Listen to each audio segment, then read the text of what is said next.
एक देश में दो निशान, दो विधान और दो प्रधान नहीं चलेंगे, ये नारा देने वाले महान नेता थे श्यामा प्रसाद मुखर्जी। 1947 में देश तो आजाद हुआ और उसके साथ ही देश पर आया विभाजन का संकट। विभाजन की त्रासदी झेल रहे देश को कांग्रेस की कुनीतियों ने एक और जख्म दिया, धारा 370।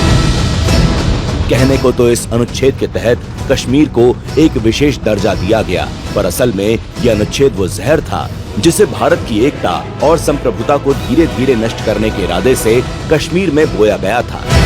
लेकिन डॉक्टर श्यामा प्रसाद मुखर्जी वो दूरदर्शी नेता थे जिन्होंने इस अनुच्छेद के पीछे की मंशा, देश की एकता और अखंडता के खिलाफ दुष्परिणामों को पहचान लिया था और साथ ही शुरू किया भारत की अखंडता के विरुद्ध रचे गए इस षड्यंत्र के खिलाफ अभियान।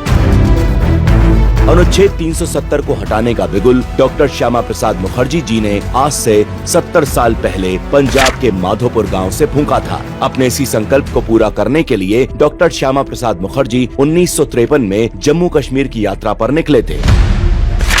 लेकिन 11 मई 1953 को वहां पहुंचते ही उन्हें गिरफ्तार कर लिया गया, क्योंकि उनके पास परमिट नहीं था। उस समय जम्मू कश्मीर में दूसरे राज्य के निवासी को कश्मीर में प्रवेश करने से पहले परमिट लेना पड़ता था।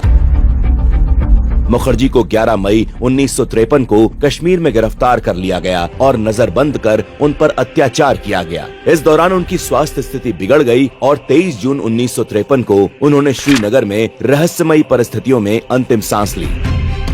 श्यामा प्रसाद जी ने अपने जीवन का बलिदान देकर देश की एकता और अखंडता के लिए जो संघर्ष किया, उसकी सच्ची श्रद्धांजलि यही हो सकती थी कि जिस अनुच्छेद को हटाने का प्रण लेकर उन्होंने अपने प्राण गंवाए, कश्मीर से उस धारा का खात्मा हो। और ये श्रद्धा सुमन अर्पित किए हमारे प्रधानमंत्री नरेंद्र मोदी जी ने। 5 अगस्त 2019 को मोदी सरकार ने अनुच्छेद 370 को हटाने की घोषणा की। जिस महान आत्मा ने देश की अखंडता के सामने अपने प्राणों की कुछ महत्ता नहीं समझी, भारत के अभिन्न अंग कश्मीर को वापस मुख्य धारा में लाने के लिए संघर्ष किया, उनकी सच्ची श्रद्धांजलि यही हो सकती है कि आज कश्मीर धारा 370 की बेड़ियों से मुक्त होकर विकास और शांति के पथ पर समस्त भारत के साथ कंधे से कंधा मिलाकर चल रहा है। आज के दिन हम देश की अखंडता और संप्रभुता पर अपने प्राण न्यौछावर करने वाले डॉक्टर श्यामा प्रसाद मुखर्जी के बलिदान को नमन करते हैं।